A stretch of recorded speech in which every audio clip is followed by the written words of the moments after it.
은혜 받으실 하나님의 말씀은 디모데후서 4장 9절로부터 18절까지 말씀입니다. 디모데후서 4장 9절로부터 18절까지 말씀, 제가 한 절 읽고 여러분이 한 절 읽고 교독하도록 하겠습니다. 너는 어서 속히 내게로 오라. 너는 이 세상을 사랑하여 나를 버리고 대상을 끌어갔고 그레스게는 갈라디아로 디도는 달마디아로 갔고 누가만 나와 함께 있느니라. 네가 올 때 마가를 데리고 오라. 그가 나의 일에 유익하니라. 두비고는 에베소로 오니라. 네가 올 때 내가 드로아 가보의 집에 둔 겉옷을 가지고 오고 또 책은 특별히 가죽 종이에 쓴 것을 가져오라. 우리 새로운 업자 알렉산더가 내게 해를 많이 입혔으니 주께서 그 행한 대로 그에게 갚으시리니 너도 그를 주의하라. 그가 우리 말을 심히 대적하였느니라. 내가 처음 명령할 때 다 나게 하고 다 나를 버렸으나 그들에게 허물을 돌리지 않기를 원하노라.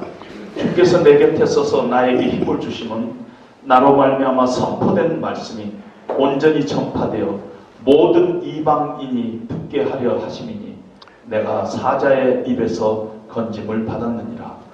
주께서 나를 모든 악한 일에서 건져내시고 또 그의 천국에 들어가도록 구원하시니 그에게 영광이 세세 무궁토록 있을지어다. 아멘. 이 시간 행복한 인생을 산 두 사람이란 제목으로 김초롱 목사님 나오셔서 말씀 전해주셨습니다.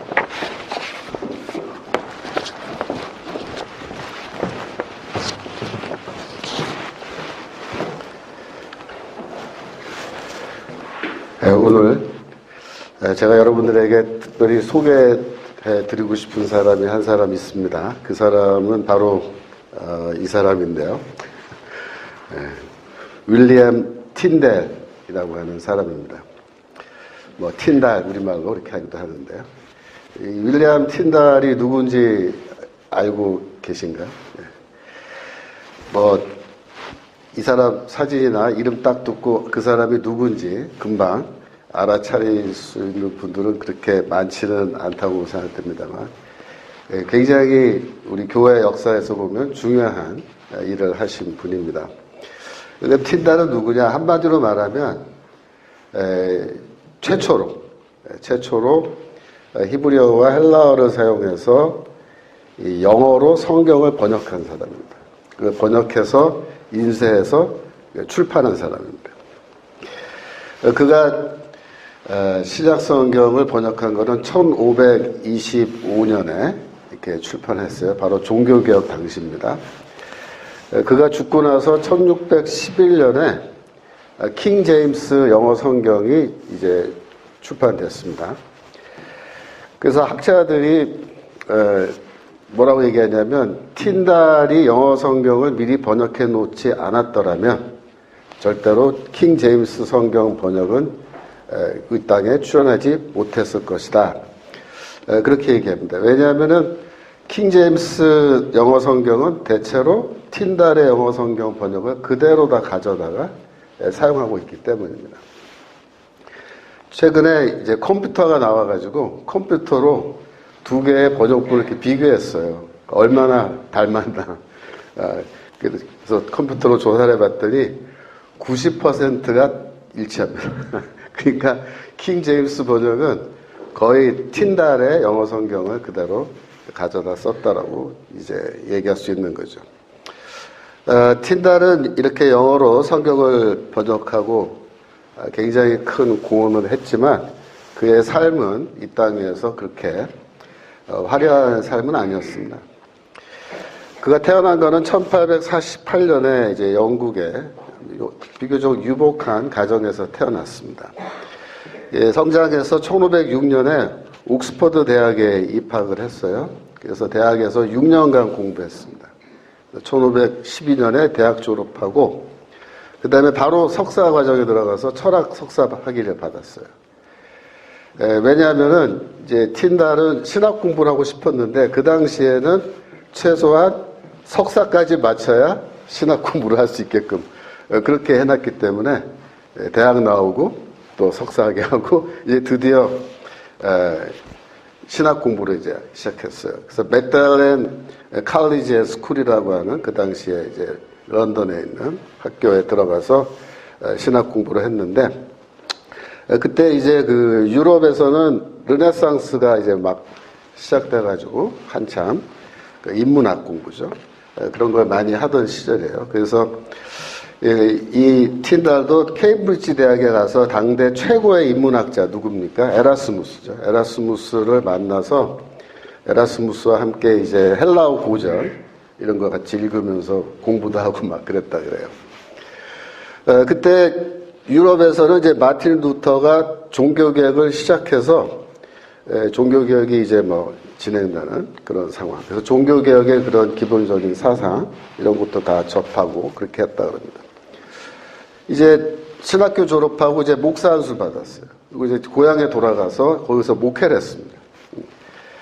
근데 그때 영국은 어떤 상황이냐면은 로마 카톨릭 교회가 영국을 이렇게 사실상 종교적으로 지배하던 그런 상황입니다. 성공회가 아직 시작하기도 전이에요. 그러니까 로마 카톨릭 교회만 이제 영국에서 인정되는 건데, 그때 이제 유럽에서는 에라스무스가 뭐라고 주장했냐면은 각 나라는 자기들이 실제 생활에서 사용하는 언어로 성경을 번역해야 된다. 그런 거를 에라스무스가 막 주장을 하고 있었습니다. 여러분, 그 당시에는 성경이라는 거는요, 이 라틴어 성경 외에는 성경으로 인정을 못 받았어요. 왜냐하면 로마 카톨릭 교회는 라틴어 성경을 사용했단 말이에요. 그래서 성경 그러면 무조건 라틴어 성경만이 권위 있는 성경입니다. 거의 뭐 1000년 넘게 그렇게 유럽에서는 라틴어 성경만 성경으로 인정을 받았어요. 근데 라틴어는 뭐예요? 그 로마 시대 때 로마인들이 쓰던 언어거든요. 로마는 다 망했잖아요. 오래전에. 그러니까 실제로 실생활에서 라틴어를 말하고 뭐 쓰고 읽고 하는 사람은 없는 거예요. 거의 실제 생활에서. 누구만 그러면 라틴어를 읽고 쓸 줄 아느냐? 공부한 사람들. 누가 그 당시에 그 공부했겠어요? 일부 지식인들과 그다음에 대부분 성직자들이에요. 성직자. 그러니까 신부님들은 이제 라틴어를 배워서 라틴어로 성경도 읽고 뭐 다 하는 거죠. 그러면 일반 그 성도들은 어떤 상황이냐? 전혀 몰라요. 그러니까 그 당시에 내가 영국 사람이면은 영어로 되어 있는 성경이 있어서 이렇게 읽으면 참 좋을 텐데 그게 없는 거예요. 라틴어 성경밖에 없어요. 근데 나는 라틴어를 못해요. 그럼 어떻게 해요? 성경을 못 읽는 거예요. 성경 읽고 싶어도. 그러니까 대부분의 사람들이 1000년 넘는 그 긴 기간 동안, 중세 기간 동안에 성경을 읽을래 읽을 수 없고 알래야 알 수도 없는 그런 상황 속에서 이렇게 살아온 겁니다. 실제로. 그래서 종교개혁이 시작됐을 때 드디어 이제 어떤 주장이 나오냐면은 영국 사람들은 영어로 성경 번역하고 독일 사람들은 독일어로 성경 번역해서 다 읽을 수 있게 하자. 이런 주장들이 이제 나오기 시작한 겁니다. 그럼 카톨릭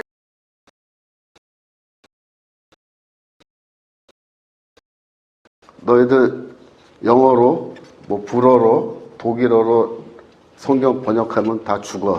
그게 이제 로마 카톨릭의 입장입니다. 절대로 번역하면 안 돼요. 오직 라틴어 성경만 우리가 계속 사용할 거다. 그래서 번역하는 사람이 이제 있다 그러면 어떻게 하냐면은 체포하는 거예요. 그 다음에 만약에 누가 이제 번역하다가 잡혔다 그러면 어떻게 되겠어요? 그 번역해 놓은 거는 다 불태워버리는 거예요. 누가? 로마 카톨릭 교회가 그렇게 하는 겁니다. 그런 상황에서 이제 틴달도 사실은 뭐 안수받고 목회했다 그러지만 사실은 뭐예요? 로마 카톨릭 신부죠. 그죠? 그런 거예요. 그 당시에는 로마 카톨릭 교회밖에 없습니다. 영국에.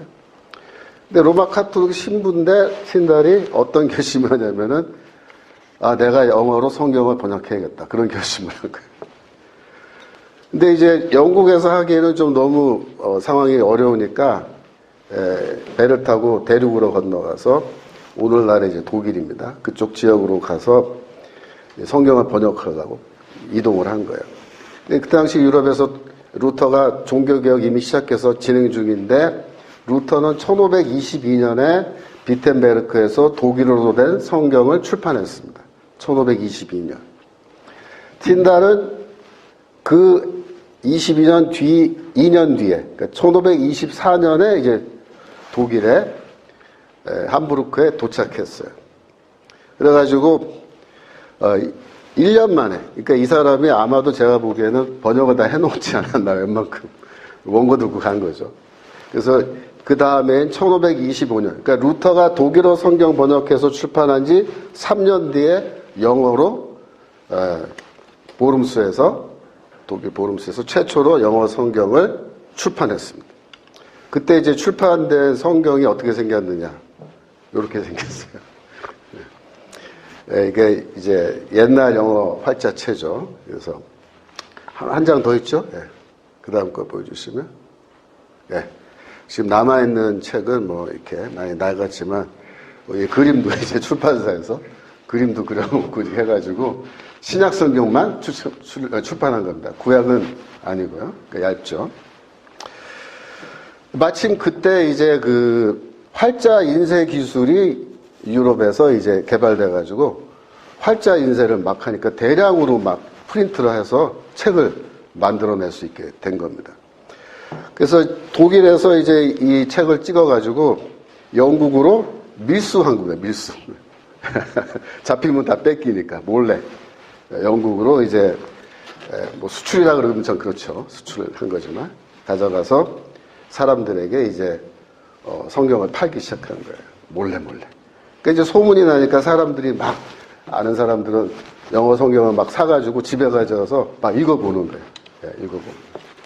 그동안 미사 시간에 신부들이 라틴어로 성경 읽고 이렇게 설교만 해줄 때 듣기만 했던 성경을 직접 이제 활자로 책으로 읽게 하니까 얼마나 좋았겠어요, 그 사람들이. 그래서 그 후세에 사람들이 뭐라고 얘기했냐면 틴달은 셰익스피어보다 더 많은 사람들에게 읽혀졌다 이렇게 얘기해요.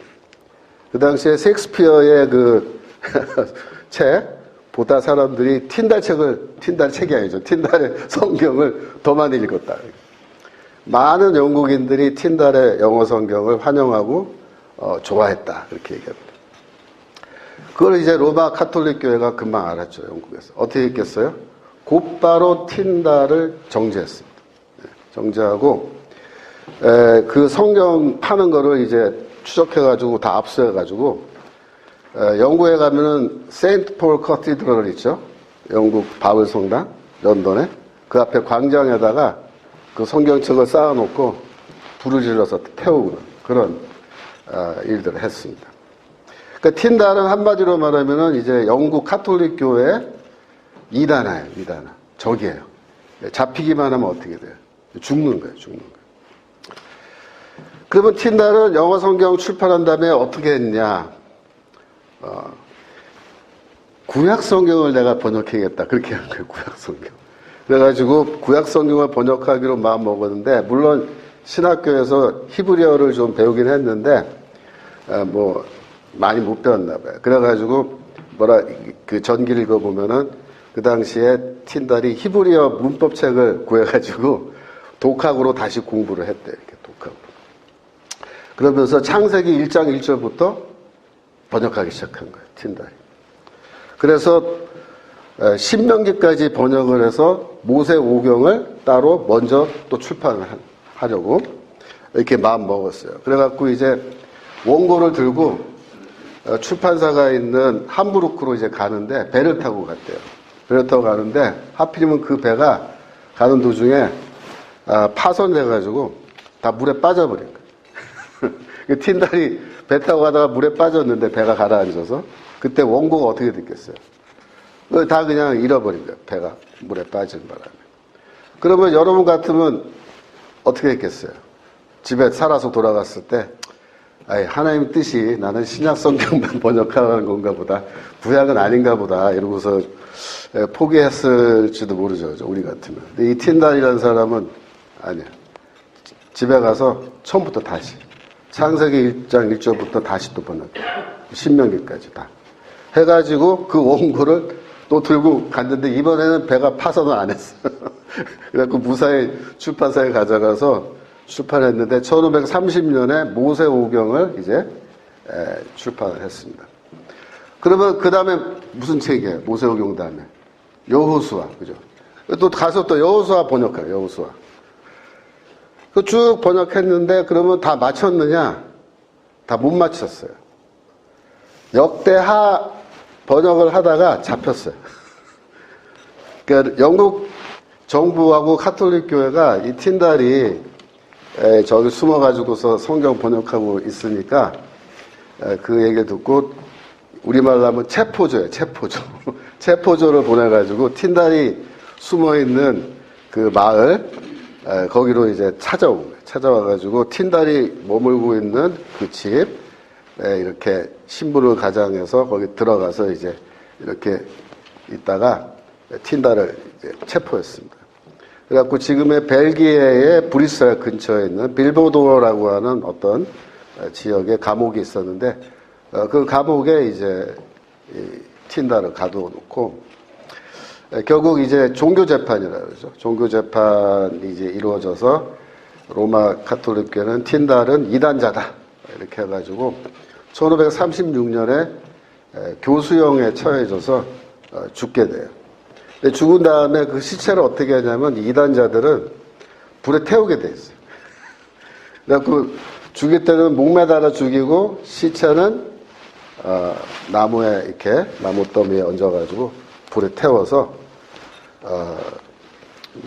하여튼 뭐 화형은 아니죠. 하여튼 시체까지도 불에 태워지는 그런 비극적인 죽음을 맞이하게 되었다는 겁니다. 이게 간단한 이제 틴달에 대한 소개인데요.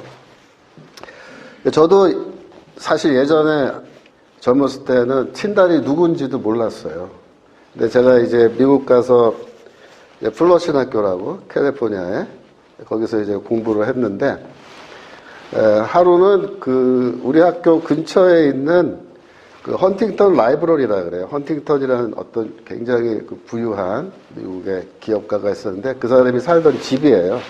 근데 그 집을 죽은 다음에 이렇게 라이브러리라는 이름 붙여서 공개를 했어요.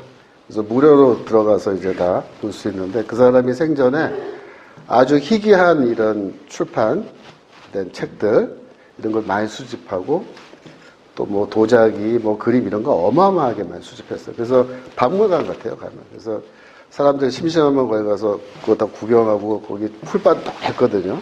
그 대저택이니까. 거기서 뭐 이렇게 산책하고 그러는 데인데 거기에서 뭘 하냐면 전시회를 하네, 전시회를. 무슨 전시회냐면 틴달 전시회래요, 틴달. 제가 조금 뭐 하여튼 틴달에 대해서 주워 들은 건 있으니까 그 틴달 전시회를 한다는 그 소식이 들려서 뭐 한번 보러 가자 그래. 보러 가자. 그래서 이제 가까우니까 5분 거리 차 타고 갔어요. 근데 가서 이제 보니까 이제 입구가 있고 입구 들어가니까 이제 건물 안에 여러 가지 이제 전시물이 있어요. 뭐 틴달과 관련돼 있는 유물들 이런 거, 뭐 아까 보여드린 저 신약 성경 원본 이런 것도 여러 개가 있고, 뭐 틴달 그림도 있는 거예요. 그러니까 출구가 저기 있는데 거의 다 끝나서 이제 곧 나가면 되는데 출구 나가기 직전에 거기에 이렇게 이런 유리 같은 걸로 되어 있는 건데 이렇게 스탠드가 이렇게 서 있는 거예요. 그 안에 이렇게 보니까 종이가 2장이 들어가 있어요. 유리 안에. 그러니까 보니까 하나는 라틴어로 된 편지인데 거기 뭐라고 썼냐면은 틴달이 죽기 전에 마지막으로 쓴 편지 이렇게 돼 있어요. 라틴어로 썼어요.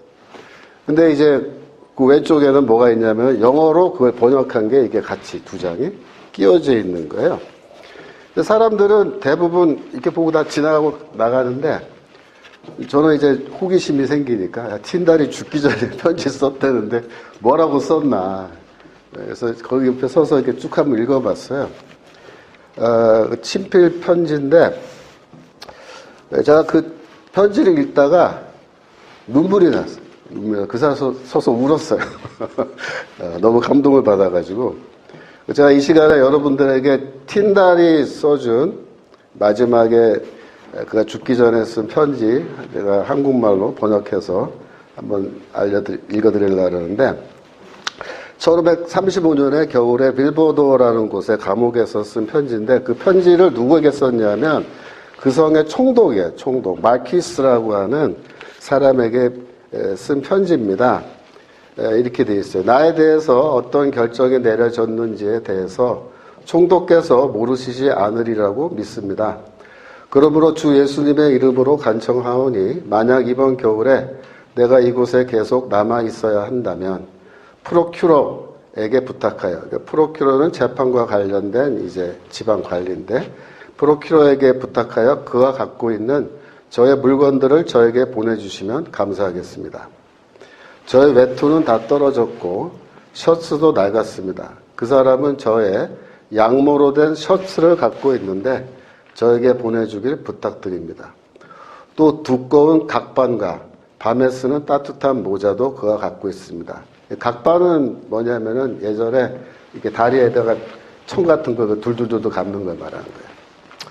더불어 밤에 사용할 램프를 제가 가질 수 있도록 허락해 주시길 바랍니다. 어둠 속에 혼자 앉아있는 것에 지쳤습니다. 그러나 그 무엇보다도 당신의 온정에 간청하오니 제발 그 관리가 제가 연구를 할 수 있도록 저의 히브리어 성경과 히브리어 문법책, 히브리어 사전을 가질 수 있도록 허락해 주시길 간청합니다. 당신의 영혼의 구원뿐 아니라 당신이 바라시는 소원들이 이루어지길 바랍니다. 그렇게 되어 있습니다. 여러분, 이 편지에 보시면 이 틴달이 뭐 추우니까 옷 좀 넣어달라 내 옷, 겨울옷 뭐 그런 얘기도 하지만 제일 마지막에 이 램프와 히브리어 성경 또 히브리어 문법책, 히브리어 사전을 좀 갖게 해달라고 이렇게 부탁하는 내용 나오는데 왜 그런 부탁할 것 같아요? 그게 있어야 감옥에서 계속해서 제가 역대하다가 잡혔는데 구약성경 계속 번역할 수 있으니까. 그죠? 그래서 다 마치지 못한 그 구약성경 번역을 그 감옥에 그것도 추운 겨울에 거기 갇혀가지고 있으면서 그걸 하겠다고 그렇게 얘기하는 거예요. 그 사진 하나 더 보여요. 이게 이제 사람들이 그린 그림이죠. 사진은 아니고. 틴달이 그 당시 이제 감옥이 이렇게 타워로 되어 있는 거예요. 돌로 된 타워. 그러니까 위에 이제 가둬놓은 건데, 거기에 저렇게 앉아서 만약에 그 관리가 저걸 줬다면 저렇게 했을 거라고 상상하면서 그린 그림이고요. 그 다음 하나 더 보시면, 이거는 처형 당하는 모습을 그 당시에 캐리커처로 그린 겁니다. 그러니까 이렇게 기둥에 묶어놓고 뒤에서 목을 졸라서 교수형으로 죽이고 바로 저 자리에서 불에 태워서 이제 시체를 태워버린 거죠. 됐습니다. 죽음을 앞에 두고 그 추운 겨울에 정말 손을 비벼가면서 죽을 때까지 계속해서 성경을 번역하겠다라고 하는 그 뜨거운 열정, 그게 편지의 아주 짧은 문장 속에 다 나타나 있습니다. 우리가 오늘 이 틴달의 편지와 매우 유사한 편지를 우리 성경에서 읽을 수 있는데 그것은 바로 우리가 조금 전에 성경 봉독한 디모데후서 4장의 말씀입니다. 바울은 이 편지를 로마 감옥에서 썼습니다. 이 편지를 쓸 때 바울은 자기의 죽음을 이미 예견하고 있습니다. 4장 6절에서 바울은 이렇게 말합니다. 관제와 같이 벌써 내가 부음이 되고 나의 떠날 기약이 가까웠도다. 관제라는 건 뭐예요? 하나님께 제물을 바칠 때 그 제물 위에 포도주를 이렇게 부어서 함께 드리는 걸 말하는 건데 이 포도주 붓는 거를 자기가 피를 흘려 죽는 순교에다가 이렇게 비유한 겁니다. 그래서 내가 이제 피를 흘려 죽을 때가 다가왔다. 이렇게 얘기하는 겁니다. 네, 바울은 죽기 전에 마지막으로 자기에게 아들과 같은 디모데에게 편지를 보내서 야 와라 죽기 전에 네 얼굴 한번 더 보고 싶다 그렇게 얘기하는 거예요. 근데 뭐라고 얘기하냐면 4장 9절에서 너는 어서 속히 내게로 오라 이렇게 말해요. 어서 속히. 왜 속히 와야 되죠? 속히 안 오면 못 볼 수도 있어요. 무슨 뜻이에요? 바울이 처형당해서 디모데가 왔을 때 바울은 없을 수도 있어요. 그러니까 속히 오라. 디모데 후서는 편지인데 왜 썼느냐? 아마도 디모데를 보지 못할 경우에 대비해서 하고 싶은 말, 마지막에 디모데에게 하고 싶은 말을 거기에 적어놓은 일종의 디모데에게 주는 바울의 유서라고 볼 수 있습니다. 지금 바울 주변에는 그의 동료들도 많이 남아있지 않습니다. 10절에 보면은 데마라는 사람을 언급하면서 그는 이 세상을 사랑하여 나를 버리고 데살로니가로 갔다. 여기서 여러분 나를 버리고 이 말에 좀 감정이 느껴지세요? 감정이? 바울이 이렇게 말해요. 나 지금 감옥에 갇혀 있는데 내 옆에 내 동료는 아무도 없고 다 떠나갔는데 어떤 사람은 복음 전하기 위해서 떠나간 사람도 있는데 대만은 이 세상을 사랑하여 날 버리고 갔다. 바울도 사람이죠. 바울도 사람이기 때문에 감정이 있습니다. 여기에서 어떤 그 실망감, 그죠? 그레스게는 갈라디아로, 디도는 달마디아로 가고, 두기고는 에베소로 복음 전하러 떠나고 없고, 지금 바울 곁에는 누가밖에 없습니다. 누가 복음 쓴 바로 누가죠. 4장 16절에서 바울은 이렇게 말합니다. 내가 처음 변명할 때에 나와 함께한 자가 하나도 없고 다 나를 버렸느니라. 다 나를 버렸느니라. 처음 변명할 때 그 말이 뭐냐면 1차 공판이야. 1차 공판. 1차 공판을 내가 봤는데 바울이 피고 입장에서 지금 재판받는데 내 옆에서 나의 동역자들이 나를 위해서 변호를 해준다든지, 그죠? 또 증인이 돼준다든지 이러면 참 좋겠는데 이 분들이 전부 다 나를 버리고 떠나가 버렸다. 그래서 바울은 홀로 외롭게 법정에서 불리한 싸움을 싸우고 있고 이 다음 재판을 지금 기다리고 있다. 그 시대 로마의 감옥에 이제 바울이 갇혀서 감옥에서 이 편지를 쓰는데 여러분 그 시대 감옥은 어떤 시설이었을 것 같아요? 오늘날의 감옥과 그 시대의 감옥을 비교하면 오늘날의 감옥은 이거 완전히 호텔입니다. 호텔. 그 시대 감옥은 어떻게 만드냐면요. 대부분 땅을 파서 만듭니다. 땅을 구덩이를 파고 그 위에 덮개를 덮는데 물론 이제 새창살 같은 덮개로 덮어놓는 거예요. 그러면 감옥을 짓는 비용이 제일 적게 들어요. 건물 짓고 이렇게 하는 것보다. 도망도 못 가요. 쉽게. 이거 열어주기 전에는. 그러니까 그 감옥이라는 곳은 땅 속에 있는 굴 같은 곳인데 낮에는 햇볕이 들어오면 엄청 덥겠죠. 그죠? 밤에는 어떨까요? 엄청 추운 겁니다. 거기에 뭐 침대 같은 게 있었을까요? 없습니다. 그냥 땅 바닥에 누워서 자야 되는데 여러분들 땅바닥에서 누워 자보신 경험 있나요? 겨울에 그것도? 저는 군대에서 겨울에 분침오라 그래서 땅 산속에 굴 파놓고 거기 가서 한 달 정도 살게 돼 있거든요. 해봤는데 습기가 올라와서 굉장히 자고 나면은 온몸에 이렇게 막 쑤시고 그럽니다. 감옥에서 이불 줬을까요? 이불 없습니다. 각자 자기가 갖고 있는 겉옷을 덮고 자야 됩니다. 그 시대는 겉옷이 이불 역할을 하는 거예요. 그래서 겉옷을 좀 갖다 달라 그렇게 부탁을 하는 거죠. 이 죄수들의 손에는 쇠사슬로 이렇게 그 수갑 같은 걸 이렇게 쇠사슬로 채워놓고 하는데 이 쇠사슬이 습기가 심하니까 녹이 슬어요. 오래 차고 있으면 한 달 정도 차고 있으면 이 쇠 녹이 여기 피부에 이렇게 감염돼서 피부가 썩어 들어가는 그런 일이 있었다. 그렇게 얘기합니다. 화장실이 있었겠느냐? 없었습니다. 그래서 비위생적인 환경 때문에 죄수들이 쉽게 병이 들 수 있고, 제일 고통스러운 건 뭐였을까요? 음식입니다. 음식. 로마 시대 감옥에 갇히면은 음식은 기본적으로 그 죄수 본인이 해결해야 됩니다. 국가가 죄수들에게 삼시세끼 음식을 제공할 의무 같은 거는 없습니다. 그 시대. 그래서 보통 내가 감옥에 갇히면 내 친구나 내 가족이 나를 돌봐주지 않으면 감옥에서 장기간 동안 살아남는 것이 불가능했습니다. 감옥에서 간수들이 주는 음식이라는 것은 오늘날로 말하면은 빵 한 조각, 물 한 컵 정도인데, 하루에 빵 한 조각, 물 한 컵 정도인데, 그것도 간수가 바빠서 혹은 까먹어서 오늘은 못 준다고 해서 감옥에서 죄수들이 뭐 이렇게 항의하고 그런 거 없습니다. 못 주면 안 주는 거예요. 네. 그래서 감옥은 그 시대에 어떻게 말했냐면 사람을 처벌하는 곳이 아니라 사람을 처형하는 곳이었다. 이렇게 말합니다.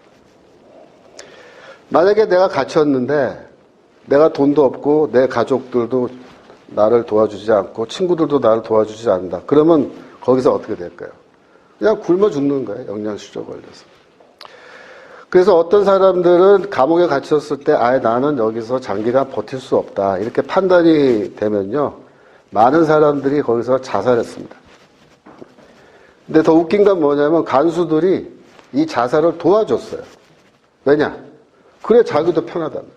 이 인간 여기 잡고 있으면 나도 피곤한데 그냥 자살해서 죽으면 나도 그냥 일이 쉬워진다. 그래서 쉽게 말하면 물어보는 거예요. 뭐 필요한 거 없어? 칼 같은 거? 뭐 이렇게 밧줄 같은 거 필요하면 말해. 간수들이 자살을 도와주는 입장인 거죠. 바울은 이렇게 어두운 그 감옥 속에서 쇠사슬에 묶여서 갇혀 있고, 친구들은 또 동료들은 다 그를 버리고 멀리 떠나버리고, 그런 속에서 춥고 배고픈 나날을 보내었다라는 것을 우리가 쉽게 추측할 수가 있습니다. 더구나 4장 22절에서 말하고 있는 대로 겨울이 다가오고 있는 겁니다. 이 밤의 기온이 많이 떨어지는 그 이태리 지방의 기후를 생각하면은 13절에 바울이 네가 올 때 드로아 가보의 집에 둔 겉옷을 가지고 오라 라고 부탁하는 것이 충분히 이해가 됩니다. 근데 바울이 평소에 뭐 많이 줄이기도 하고 목마르기도 하고 옷도 제대로 입고 다니지 못했기 때문에, 또 감옥에 갇힌 것이 이번이 처음이 아니기 때문에 뭐 생소한 경험은 아니지만 그래도 추운 계절이 다가오고 있기 때문에 바울로서는, 바울도 인간이에요. 추워요. 그래서 이 디모데에게 그 가보의 집에 맡겨둔 내 겉옷 그거 좀 갖다 달라고 부탁하는 것도 우리가 충분히 이해할 수 있습니다. 근데 놀라운 거는 디모데후서 4장 13절에서 이렇게 말한 겁니다. 또 책은 특별히 가죽 종이에 쓴 것을 가져오라 라고 그렇게 부탁합니다. 네, 여기 지금 그 개역성경 번역은 가죽 종이에, 책은 특별히 가죽 종이에 쓴 것 이렇게 번역을 해서 한 개의 물건을 가져달라고 부탁하는 것처럼 그렇게 번역했는데, 이 번역이 사실 좀 잘못된 번역입니다.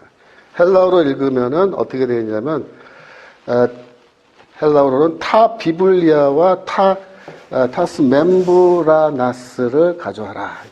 이 비블리아는 뭐냐면 책이란 뜻이에요. 어떤 책이냐면 두루마리 책을 말합니다. 두루마리 책. 그 두루마리 책인데 바울이 두루마리 책 갖다 달라. 또 무슨 책일까요? 아마도 헬라어로 된 구약성경 두루마리를 말하는 걸로 봅니다. 헬라어로. 히브리어 성경은 바울 정도 되면요 다 외워버려요. 그러니까 오늘날에도 유대인 랍비들이 있잖아요. 유대인 랍비들은 구약성경 이거를 다 외웁니다. 쉽게 말하면. 그래서 무슨 책 그러면 몇 장 그러면 그냥 주룩주룩 나와요. 그렇게 안 하면 랍비 못 되거든요. 그러니까 바울이 뭐 히브리어 성경은 거의 다 외우고 있을 걸로 보지만 헬라어 성경은 이제 이 책을 편지를 쓰기 위해서는 아마도 두루마리가 필요했을 거다. 그러면 두 번째 거, 멤브라나스를 갖다 달라.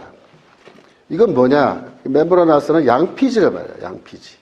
그러면 바울이 편지를 쓰기 위해서 빈 종이, 새 종이, 양피지를 갖다 달라고 부탁하는 거냐? 그건 아닐 거로 봐요. 학자들은 빈 종이가 없어서 디모데보로 종이 갖다 달라 그렇게 부탁했을 거라고 생각하지 않고 뭐라고 생각하냐면은 그 양피지는 바울이 평소에 만들어 놓은 노트, 자기의 생각을 적어 놓은 노트를 말하는 거다. 그렇게 추측합니다. 즉, 바울이 여러 교회를 다니면서 이제 복음을 가르칠 때 그가 사용하던 강의록 같은 거예요. 강의록. 쉽게 말하면 교수의 강의록 같은 거. 그걸 갖고 오라. 그 왜 두루마리와 이 노트 책을 갖다 달라고 디모데에게 부탁할까요? 바울은 아마도 감옥에서 그가 개척해서 세워놓은 교회들에게 죽기 전에 마지막으로 편지를 써서 마지막으로 성도들에게 권면의 말씀을 하기 위해서 그렇게 부탁한 걸로 봅니다. 지금 우리가 갖고 있는 바울 서신 중에서 소위 말하는 옥중 서신이라는 책들이 있어요. 빌립보서, 골로새서, 에베소서, 빌레몬서, 디모데 후서 이런 책들은 전부 다 어디서 썼어요? 감옥에서 씁니다. 감옥에서. 바울도 이 틴달처럼 그 추운 겨울에 감옥에 갇혀서 이렇게 있으면서 그 추위 속에서도 어떻게든 이 틴달을 구약성경 번역하려고 노력한 거고 바울은 성도들에게 마지막 죽기 전에 최후로 권면의 말씀, 복음의 증거 이거를 해주기 위해서 그렇게 노력한 겁니다. 저는 여러분들에게 오늘 이런 질문을 해보고 싶어요. 과연 그런 바울은 그 감옥에서 갇혀가지고 이렇게 편지 쓰고 이렇게 있으면서 살아가는 건데 그때 바울은 행복했을까요? 여러분 어떻게 생각하세요? 바울은 행복했을 것 같아요? 아니면 불행했을 것 같아요? 감옥에 갇혀서 두루마리 성경 펴놓고 자기 강의 노트 양피지 이렇게 펴놓고 그러면서 어디 성도들에게 하면서 이렇게 편지를 쓸 때 바울은 행복했을 것 같습니다. 그죠? 행복했을 것 같아요. 틴달은 어땠을 것 같아요? 틴달은 그 추운 벨기에 거기 감옥에 갇혀서 그 랜턴 켜놓고 히브리어 사전 이렇게 뒤적뒤적 하면서 이제 사형 날짜가 다가오는데도 거기서 히브리어 성경 한 장이라도 더 번역하겠다고 이렇게 번역을 하고 있었다면 또 처형당하기 위해서 아까 사진에서 본 것처럼 그 나무에 이렇게 묶여가지고 뒤에서 밧줄을 목에 걸고 막 당겨가지고 자기 목을 졸라 죽이는 처형을 당할 때 틴달은 불행했을까요? 어땠을까요? 아니면 행복했을까요? 여러분들이 천국 가시면은 틴달 다 만날 수 있어요. 그럼 여러분들이 직접 틴달 찾아서 가서 물어보세요. 그때 처형당해 죽을 때 슬펐냐? 아니면 행복했냐? 제가 보기에 틴달이 나 그때 행복했다고 말하지 않을까 저는 그렇게 추측합니다. 나 같은 사람이 이 귀한 하나님의 말씀을 영어로 번역할 수 있는 그런 기회를 저에게 주신 것. 저에게는 그게 너무나 큰 특권이고 영광이었고. 그때 나는 전혀 불행하지 않았고, 내 신세 한탄 할 그런 거 아니고, 나는 너무나 그 순간에 기뻤고 행복했다. 그렇게 말할 것 같아요. 빌립보서 4장 4절 이것도 감옥에서 바울이 하는 말입니다. 뭐라고 말합니까? 주 안에서 항상 기뻐하라. 내가 다시 말하노니 기뻐하라. 이 빌립보서도 로마 감옥에서 처형당한 마지막으로 쓴 책으로 보거든요. 그러니까 바울이 그 안에서 내 인생은 왜 이렇게 꼬여가지고 나는 맨날 밥도 못 먹고 이렇게 맨날 얻어 터지고 감옥에 갇혀가지고 이거 뭐 추운데 이거 벌벌 떨고 에? 내 인생은 왜 이렇게 이 모양이야 이러면서 신세 한탄하면서 글로는 주 안에서 항상 기뻐하라 내가 다시 말하노니 기뻐하라 그렇게 바울이 썼을까요? 그럴 리는 없습니다.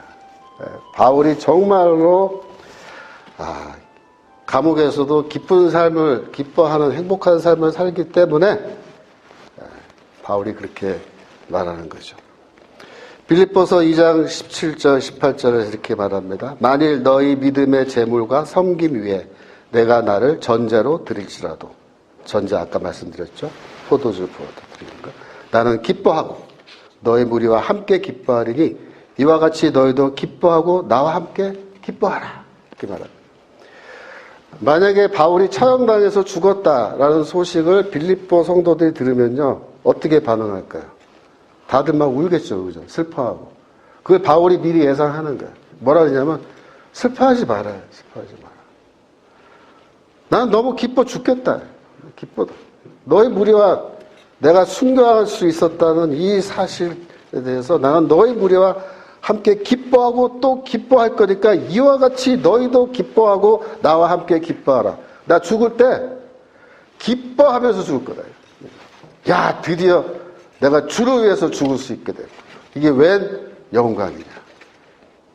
나 같은 인간을 사도로 부르시고 나 같은 인간 뭐야? 디모데전서 1장 15절 미쁘다 모든 사람이 받을 만한 이 말이여 그리스도 예수께서 죄인을 구원하시려고 세상에 임하셨다 하였도다. 죄인 중에 내가 괴순이라. 내가 죄인 중에 넘버원 1순위. 나 같은 인간을 사도로 불러주시고 내가 주를 위해서 순교할 수 있는 영광을 주셨으니 너무 기쁘고 감사하다. 그러니까 너희들 나랑 함께 기뻐라. 내가 순교해 죽었다는 소식 들으면 너희 파티해라. 이거 파티. 기쁨의 파티해라. 울지 말아요. 여기에 바로 신앙과 인생의 위대한 비밀이 있습니다. 여러분. 인생이 짧지만 인간이 후회하지 않는 삶, 행복한 인생을 사는 비결, 그것이 바로 이 말씀에 있는 겁니다. 세상에서 가장 비참하고 불행한 죽음을 이 땅에서 당한 사람들이 가장 행복한 모습으로 죽음을 맞이하는 이 역설적인 모순을 여러분들은 어떻게 설명할 수 있습니까? 왜 그들은 행복하게 살고 또 행복하게 죽을 수 있습니까?